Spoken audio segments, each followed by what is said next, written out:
We spent some time talking here now about what happened in early Iran-Contra, the role that several government agencies played in that. We talked about BCCI. Uh, Danny Casolaro, who is a reporter who was investigating the Inslaw BCCI government connection, died under circumstances that some say are mysterious. Some people say he was murdered. But he was investigating what he called the octopus. What I understand the octopus meant to him is in essentially where all these scandals come together. So let me ask you, Lanny Sinkin, where do you see the links underneath between, what's the connection between, say, BCCI, Gates, Iran-Contra, October surprise? Where does this come together for you? Well, I think you have to start with the October surprise. And the essential allegation in the October surprise is that the Reagan-Bush campaign stole the 1980 election by illegally negotiating with the Iranians to hold the hostages until Ronald Reagan could get elected, and in return they would receive weapons. There's evidence that the weapons shipments started very early, even before Reagan became president, to make the payoff. If those allegations are true, and I must say that I've seen enough evidence to convince me that they are true, then what we had in 1980 was a coup d'etat. We had a group illegally seize power in this country, having committed the worst crime against democracy that could be committed. They then proceeded to engage in a variety of criminal activities that have worldwide implications. BCCI was their bank. Iran-Contra was only one of many of their covert operations that were conducted without the consent or knowledge of the American people, or in some cases even the knowledge of the American Congress, even the intelligence committees. They proceeded to adopt foreign policies that were the policies that they felt were the right policies, regardless of what the people in the United States thought or how they voted. And they proceeded to fund operations with proceeds from criminal activities such as narcotics smuggling, to ally themselves with narcotic smugglers, which is nothing new. That traces far back in our covert history, alliances between the intelligence services and narcotic smugglers. But that essentially their major achievement was to make the scandal so big that even pulling on one thread of that scandal, whether it's the BCCI thread, the Iran-Contra thread, or the Inslaw thread, you get into the whole ball. And that's one of the reasons I think Congress has really been so willing to go along with the cover-up. They know that it would all come apart, and that if the American people saw what had really happened, anyone who was responsible or on watch supposedly at the time would probably be thrown out. So they have all basically conspired, which only means breathing together, and in this context I think means a group of people with a common interest pursuing a common policy. They have conspired to keep the American people from knowing the truth. And if that means killing someone like Danny Casolaro to prevent it from coming out, they are willing to do that. And it reaches into not only government networks, it reaches into private networks like the Wackenhut Corporation that has a long history of building files on dissidents, that people they consider dissidents in this country, of being engaged in activities that are marginal, if not illegal. And you have basically the privatization, to a great extent, of the covert operation domestically in Wackenhut, just as you had the privatization of covert operations in foreign policy through the Richard C. Court enterprise.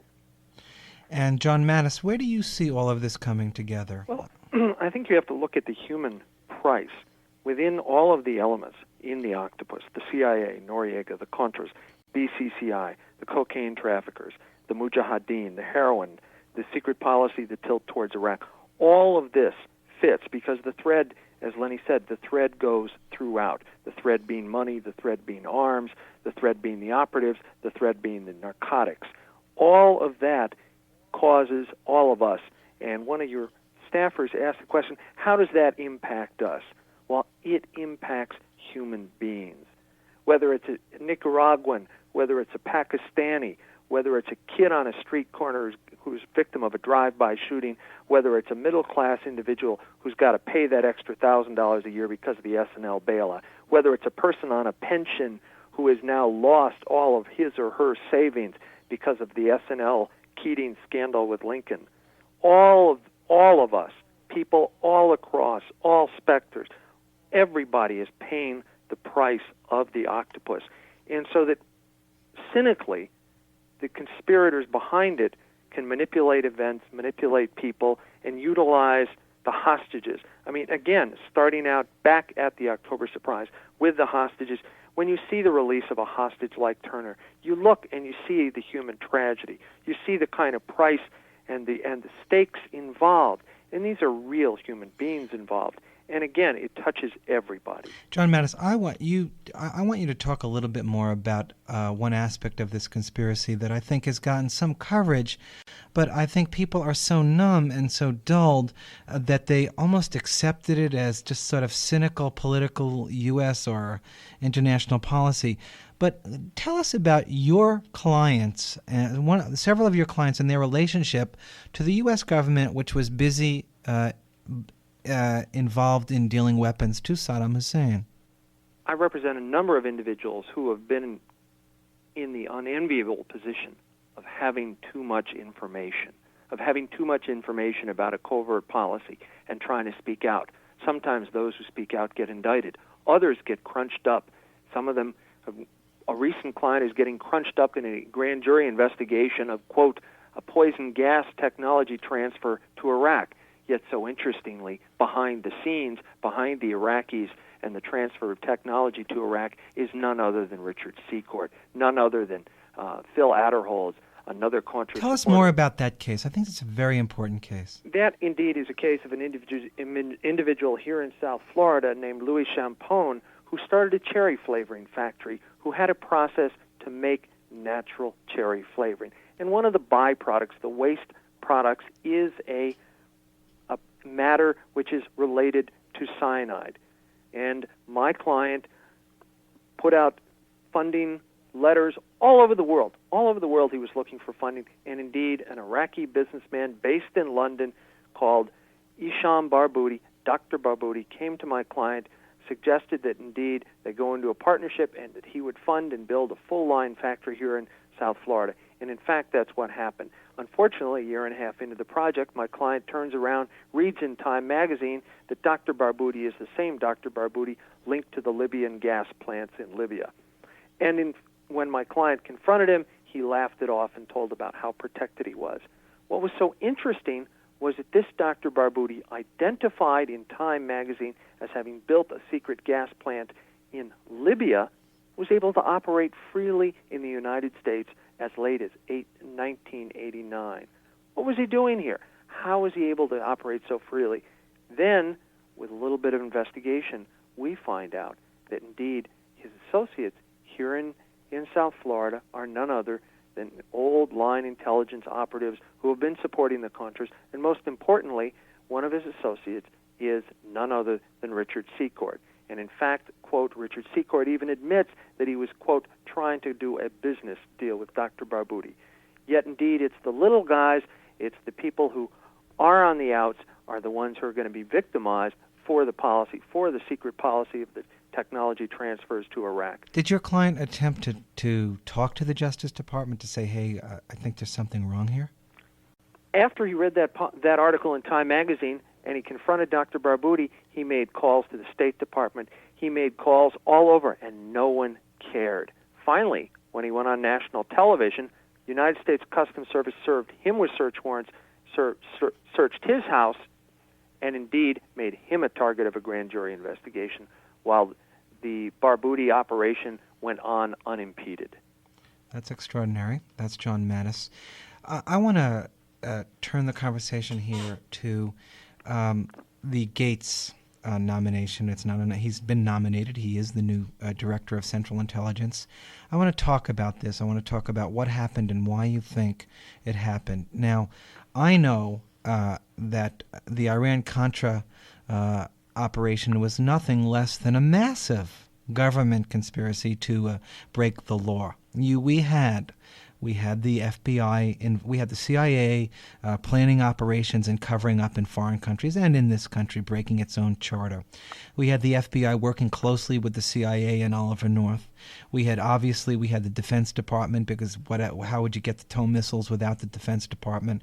We had the State Department because we had an ambassador in Costa Rica who was set down there to set up the Southern Front.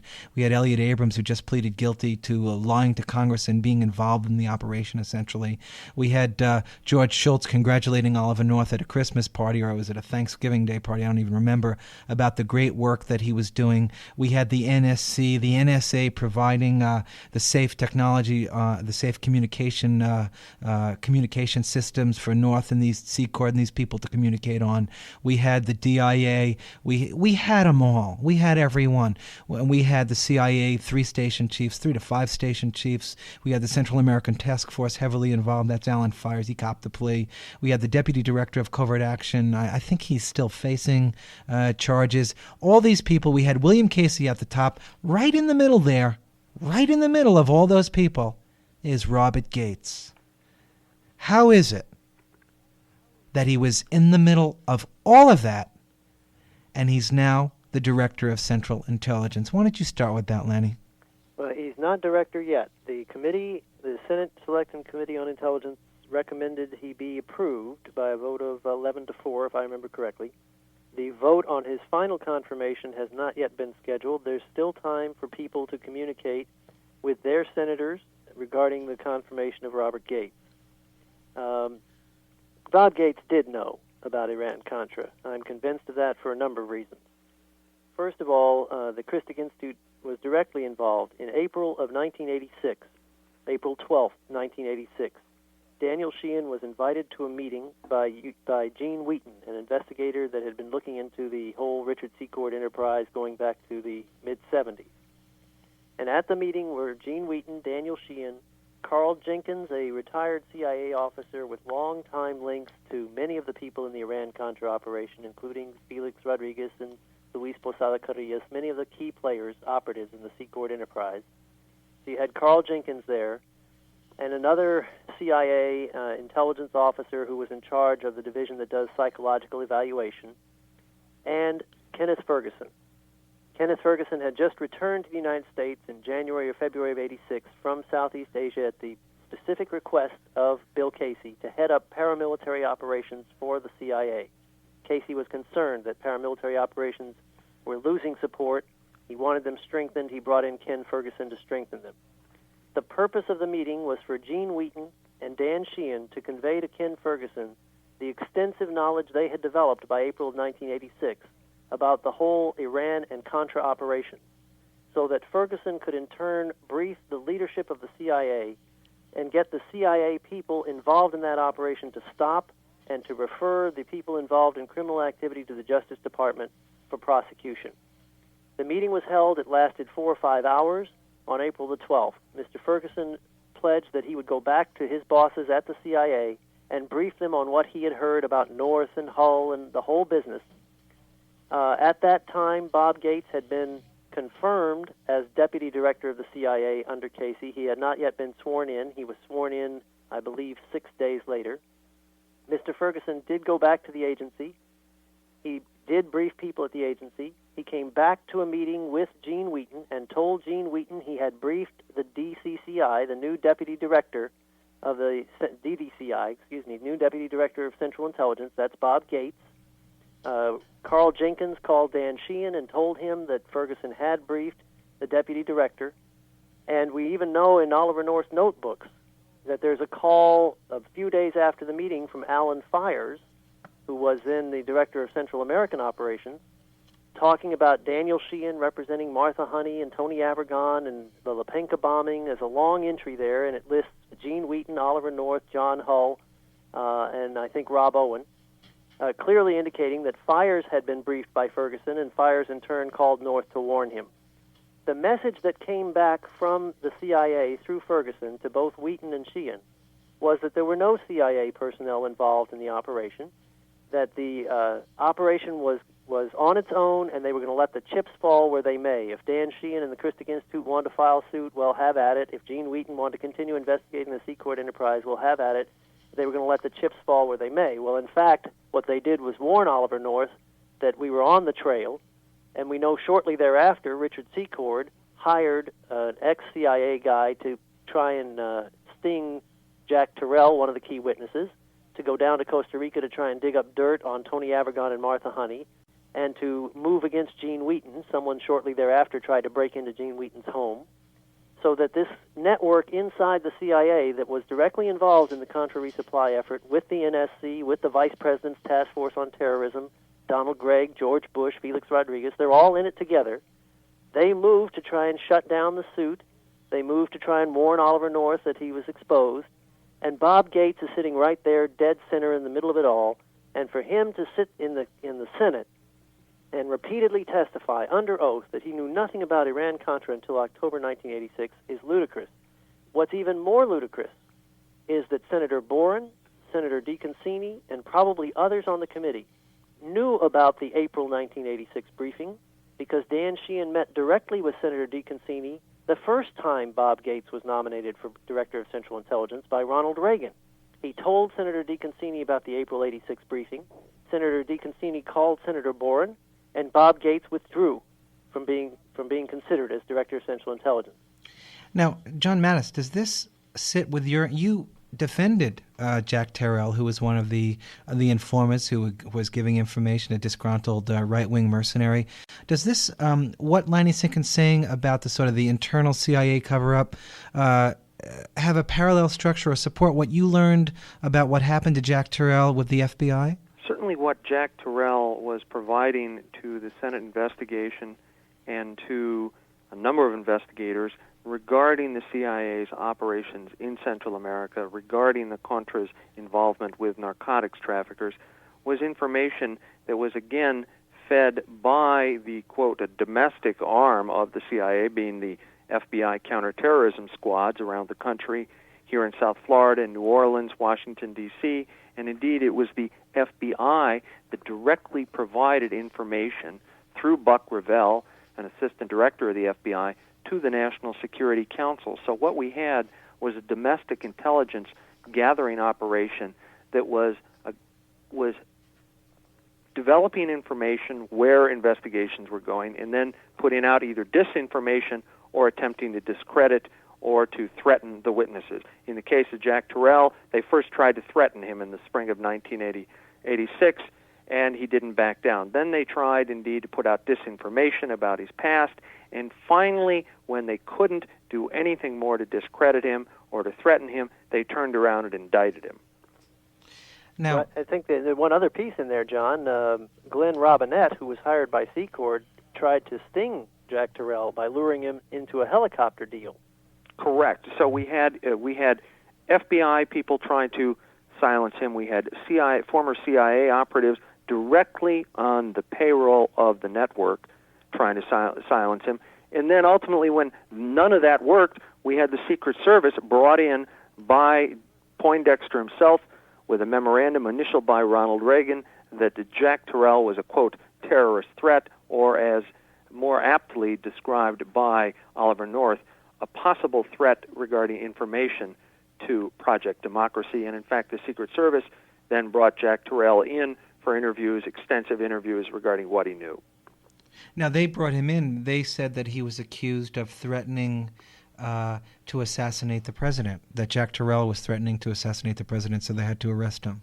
That's correct, and they brought him in based on the grounds that he was a threat. Well, in fact, they had overheard a conversation on a wiretap, a national security, a quote, national security wiretap, where, in fact, Jack Terrell had uttered the words, "The information I have could destroy the president." And, in fact, the information that he had on that level could have destroyed the president. Well, you know, speaking about the president then, the president now and the vice president then, John, as soon as you got into this case, you were right in the middle of a situation in which you had documents that had White House phone numbers, right? This is an old story. This started very early. Absurdly, as early as 1985, in the midsummer of 1985, my first client who was involved with the Contra network, Jesus Garcia, who himself was a Cuban-American and had been involved in a number of Cuban-American exile organizations and was part of the arms network providing arms shipments coming out of South Florida. However, he didn't want to be involved with the Cuban-Americans who were also heavily involved with the narcotics.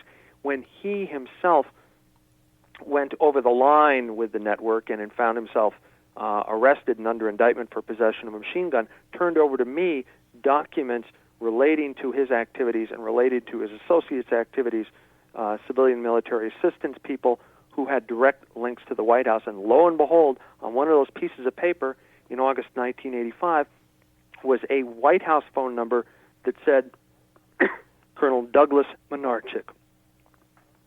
So we had, as early as 1985, links directly. And Douglas Menarchik was a military aide to George Bush. That's correct. All right, and let's just remind people, Jesus Garcia was a very credible man because he was, in fact, a right-wing mercenary who had fought, who had won the presidential citation for his volunteering twice to go to Vietnam. He was wounded. This is what you call a real patriotic American. I believe either he or his father named their first child America. This is somebody who really sort of loved this country. And I believe it was Garcia who fell out because he refused. Am I correct here that it was Garcia that copped a plea? He didn't want to get in with the network anymore when he found out about a plan devised by this Oliver North network to blow up the U.S. Embassy in Costa Rica, kill the ambassador, leave a dead Nicaraguan, and use it for a U.S. excuse to invade Nicaragua. Is that what happened there? That's correct. This Cuban-American, he was very in his own mind, patriotic and willing to help the Contras. However, he wasn't willing to engage in terrorist acts in a neutral country. And so it's that where he drew the line, and that's when he crossed the line in terms of the problems for the network, and they disposed of him conveniently by having him arrested with a machine gun. Unfortunately for them, he had the documentation. He had the names. Lanny Sinkin, fortunately for him, although he ended up spending a lot of time in prison, he ended up having a large bomb placed on the doorstep of his family while he was in prison, and just per chance it didn't go off. If it did, that would have been the end of his family. That was Jesus Garcia, who was just trying to be a Contra too, which is what he heard the president say.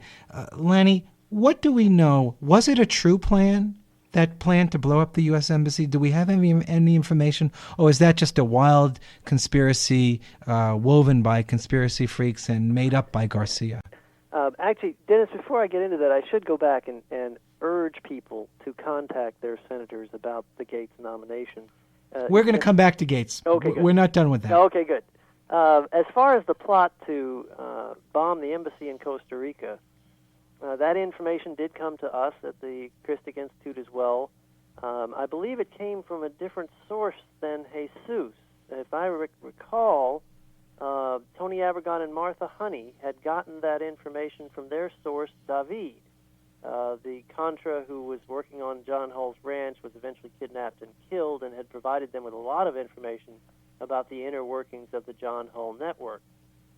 It sounds very credible to me in that it does parallel the La Penca bombing, where they were going to blow up Eden Pastora and blame it on Basque terrorists.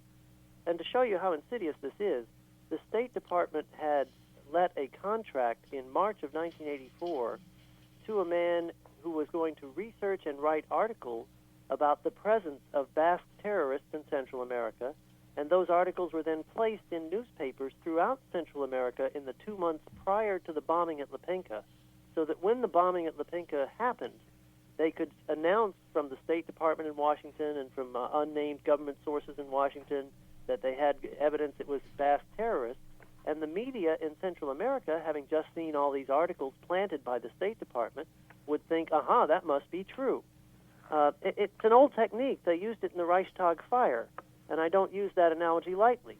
We're dealing with people whose techniques of manipulation have matured in 40 years, who use some of the same techniques they've used before of false sponsors, false events, misdirection, lies, deception, to get people to believe certain things that simply aren't true. And I think, if I can interrupt, I think there were other sources Peter Glibbery and Stephen Carr were in prison for neutrality violations. They were essentially scapegoated by the U.S. government. They were what it appears to me, the U.S. government gave to the Costa Rican government to sort of fend off a larger investigation into neutrality violations happening from John Hull's ranch, invasions into Nicaragua. I think Peter Glibbery, Stephen Carr had information that helped to bolster this. Isn't that true, John Mattes? That's correct. And certainly they, again, we talk of the human price. They were the cannon fodder. They were given up to the Costa Rican government.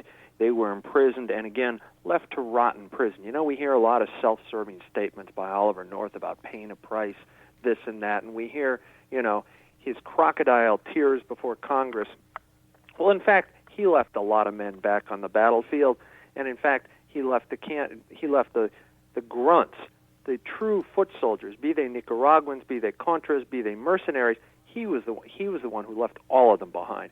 And indeed, it was those individuals who were given up to the Costa Rican government as basically, okay, here you can find some people that are guilty of violating your own neutrality down here in Costa Rica. Fine, don't go any further with your investigation. And Stephen Carr, one of the people who was left to be in prison and to pay that price, ultimately ended up dead under very strange circumstances in Los Angeles on his way to Washington, D.C. to be a witness before the Kerry Committee. Is that right? That's correct. And again, he would have been a critical witness because he himself had been in a home in South Florida, seen cocaine, bags of cocaine, duffel bags full of cocaine, and the armaments there. Also, he had been on John Hull's ranch. He had seen the Contra leaders, so he knew everyone. And this is the operation, by the way, the operation that Stephen Carr participated in, that Jesus Garcia, who we spoke with before, participated in. Jesus Garcia referred to this operation as Bush's baby. Here's my final question about Bob Gates. Why, knowing all that we know about his being inside of the CIA operation here and being sort of monitoring every aspect of it, why is it that George Bush chose to go the high route? And I know this is speculative now, but let's speculate for a moment. We've been talking a lot of facts here, but let's talk about why would he pick this man, Lanny? Why? Well, I think there are a number of reasons. First of all, President Bush nominated Robert Gates shortly after the completion of the war against Iraq, when his popularity was in the 90% range. And he asked the Congress to confirm Gates before the end of the summer. I think he fully expected that using his popularity as a cudgel, that he could force the Congress to swallow Bob Gates and ride on his popularity to get this man, who obviously should not be in the position, to be Director of Central Intelligence.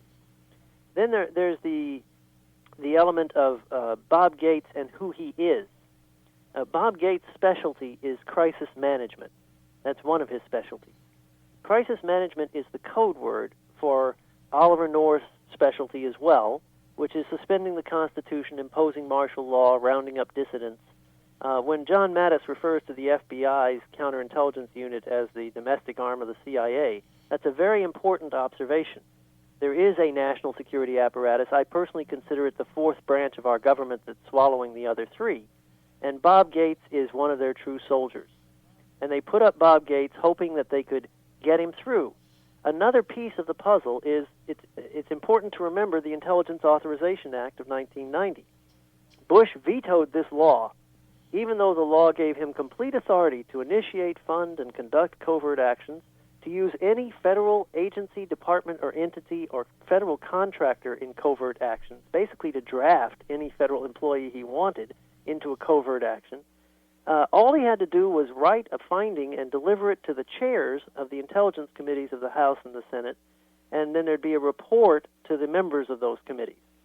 And he vetoed that as too intrusive on his authority as commander-in-chief, particularly the part that said if you're going to use third countries and third parties, you have to say so. You don't have to say who, but you at least have to tell us you're using a third party or a third country. You know, this was from Iran-Contra, the use of the Sultan of Brunei to fund the Contras and things like that. The Congress was on the verge of having no oversight authority over covert action at all. And in fact, the president proceeded to conduct covert action after vetoing that bill in direct violation of a 1985 amendment to the National Security Act that required Congress to authorize specific covert action. So the president felt free to act illegally. It was an impeachable offense. Congress did nothing. He was vetoing a bill that already gave him all the power and just said, please write us a letter every now and then and tell us what you're doing. And so they thought to retain any ability to conduct oversight over covert action, they had to have the president sign an Intelligence Authorization Act. I think they cut a deal. The president said, I'll sign the act, you give me Bob Gates. So people like Boren and others on the committee simply ran a charade with Bob Gates. Now, some people didn't play the charade to the hilt. Certainly Senator Metzenbaum and Senator Bradley asked some very damaging questions that brought out a lot of very good information. But in the end, the vote was 11-4, and right now it looks like the Senate is going to confirm Robert Gates, knowing full well that the man is a liar, an insider, part of this whole Iran-Contra scandal. He's going to be one more of the team rewarded for his efforts. John Mattes, what's your take on why George Bush insisted on Gates? Again, really what Lenny was saying there, it rewarded, again, what the CIA is going, and we look at the Gates nomination and the vote on Gates as a reward and an affirmation of the CIA and their policies for the last 10 years. And that vote really hinges on the question of, did we get our money's worth out of the agency over those years? And in fact, when senators have to consider that question, they have to look at it, well, did we get our money's worth? When they forgot, where was Kuwait? Where was that invasion? Did they get the coup right in the Soviet Union? And did they do anything about narco-terrorism except get in bed with the narco-terrorists themselves? So when we look at that $40 billion a year, we look at, are we getting our money's worth? And if indeed we were buying that product and it had a money-back guaranteed, you can be darn sure that every consumer would want their money back because we haven't got anything. And from a very conservative standpoint, a business standpoint, we ought to throw Bob Gates out and say, either you were criminally involved or you were too inept and too negligent to know what was going on around you, and on those grounds it shouldn't be confirmed. But the reason that Bush has put him in there to confirm him is to confirm and affirm the policies of the last 10 years of the CIA. All right, we have one final question for you, and we want to thank you for your patience and your time and your wonderful information and your reflection and your analysis. It's really been quite wonderful for me to be able to sit here. Final question, back to Manuel Noriega. We touched on him only as it related to BCCI. John Mattes, you have been watching carefully the trial for Flashpoints, which is on these airwaves every day at 5. And John Mattes has been most every Friday giving us reports about what's going on in the trial. So we missed you for a couple of weeks, John, so could you bring us up to date? Well, again, the trial has moved ahead, and on a due process level, obviously, the due process is crunched down very heavily against Manuel Noriega. The latest disclosures were, in fact, that the government had arranged is perhaps too strong a word, but in fact, the government had, by coincidence, managed to obtain the secret list of the defense witnesses that the judge had specifically ordered that the United States Marshal's Office keep a secret. Well, indeed, they gave it over to a government witness who, in fact, faxed it to the Justice Department officials in direct violation of the court order. So what we've seen over the last several weeks is just a continual erosion of whatever slim rights Manuel Noriega had walking into that courtroom were gradually stripped away. We stripped away his dignity by privately videotaping him in his jail cell. We stripped away his right to counsel by privately taping his phone calls to his attorney and then turning them over to CNN. We stripped away his right to effective representation when we took one of his attorneys and put him on the government payroll and, in fact, had him cut a deal with the government unbeknownst to Manuel Noriega. We stripped again his right to confront witnesses when the government secretly was telling witnesses that they better not talk to the defense. So that's really what's been going on with the Manuel Noriega case. And I think that the general consensus is that despite the massive evidence regarding Manuel Noriega's criminal involvement with the cartels in Colombia, that indeed he is no more guilty than the United States government that's attempting to keep him in jail. Final words, Lanny Sinkin, on the Noriega situation, if you will. Well, I think that the Noriega trial, despite all of these efforts, still poses a threat to the Bush administration, and they will continue these efforts and accelerate these efforts as the date for a trial draws near. There's no question that Noriega, in his defense, can implicate a lot of people in having put him on the payroll, encouraged him to do what he did, and George Bush is at the top of the list. We all remember that Noriega said he had George Bush by the gonads. I think he probably does. I think they know that he does. He may have another shoe to drop.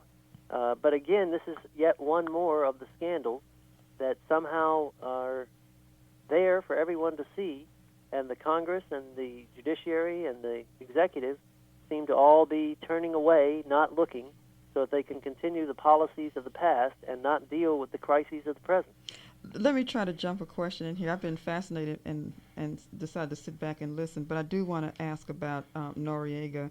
And John Mattes, you talked about his various rights being stripped away. And so, first of all, let me just say that I think with the press that he received and, with the more or less pro-Americana, most people will not be that concerned, I don't think, about whether or not his rights are or appear to be stripped away. I was listening to a interview with a reporter who was down there on the trial, and one of the things that he was saying that he was concerned about was that the U.S. government or Bush administration probably felt that it was okay to allow Noriega to go to trial, because though there may be some embarrassing information that could come out in these proceedings, that whatever it is, that they could withstand that. And so I was wondering if you could comment on what he could possibly mean by that. Lanny Sinkin always seems so optimistic, which is great. I'm glad to have him on there, that there is still a chance to draw attention to these issues. But in fact, has it already been manipulated in a way that what Noriega could tell us has been, in fact, been stripped away and or destroyed, so that, in fact, it won't make a big impact on the U.S. government, a la Bush administration? Well, let me make two quick points. First off, that indeed this is a trial for not just Manuel Noriega. It's a trial for our system. It's a trial for the Americas. There are international observers from all over Central, South America, from Europe, watching to see whether or not Manuel Noriega will get a fair shake. They're going to go back to their countries. So when we travel as individuals to Argentina, what's the standard going to be for a fair trial in Argentina or in Chile or in Guatemala? And what standards and what kind of strict due process guarantees are we going to hold up in this country? That's point one. Point two, the question of what Manuel Noriega still has, and indeed, despite what the government has done to him, he has several attorneys working for him, some of whom have a clear sense of putting on an effective defense. And again, you have to be aware of the fact that Manuel Noriega has not even put on his opening statement. There has not been one word of discussion by the defense team as to what that defense is going to be. However, I can assure you that the defense is going to focus on the arms for drugs issue. And that issue is going to focus on the Contras and their illegal alliances with the drug cartels. And he has to, his only chance of an acquittal is to try and say that whatever he did in his alliance with the cartel was done at the behest of the United States government. Do you have confidence that the defense is working properly in his behalf? Yes, actually, having seen the trial and seen the heavy-handed way the government, who at times has 5 attorneys at their table standing up, objecting, disrupting the defense counsel, the defense counsel himself has conducted himself magnificently in front of the jury, and in fact has developed a great deal of rapport with the jury. And I think that his defense team is readying a very formidable defense. There is one thing I think it's worth noting, Barry. John is talking about a defense being raised that whatever he did at the behest of the United States government. There's going to be a very interesting question, and it really traces back to Oliver North's case. When Oliver North's conviction was reversed, most people heard about the problem of immunized testimony being used in his prosecution, which is violates his Fifth Amendment rights, and that's why it was reversed. There was another part of the appellate decision. The two judges who reversed said that the trial court made an error because they didn't allow the jury to hear evidence that Oliver North thought he was authorized to destroy National Security Council documents.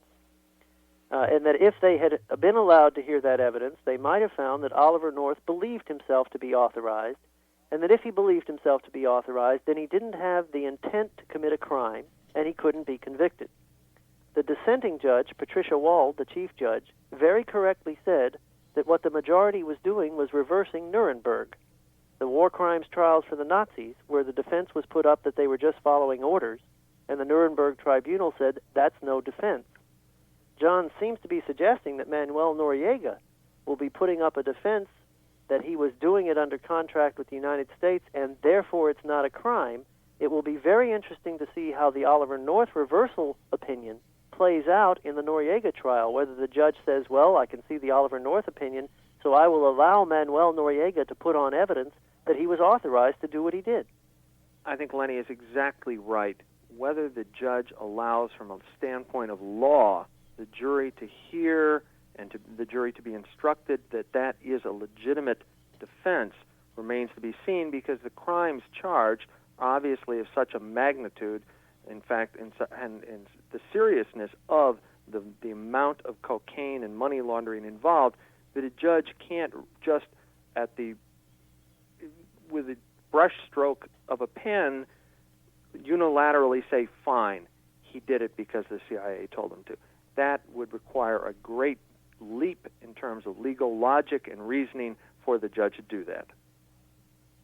All right, I want to thank both of you. The last voice you heard was John Mattes, former federal public defender in Miami, who worked closely with the Kerry Committee in investigating early Iran-Contra and has some very interesting connections there in Miami, where he comes to us from live late into this evening. Thank you, John Mattes. Thank you. Lanny Sinkin has also been with us. He is the former investigator and litigating attorney with the Christic Institute. He was with that group for some time.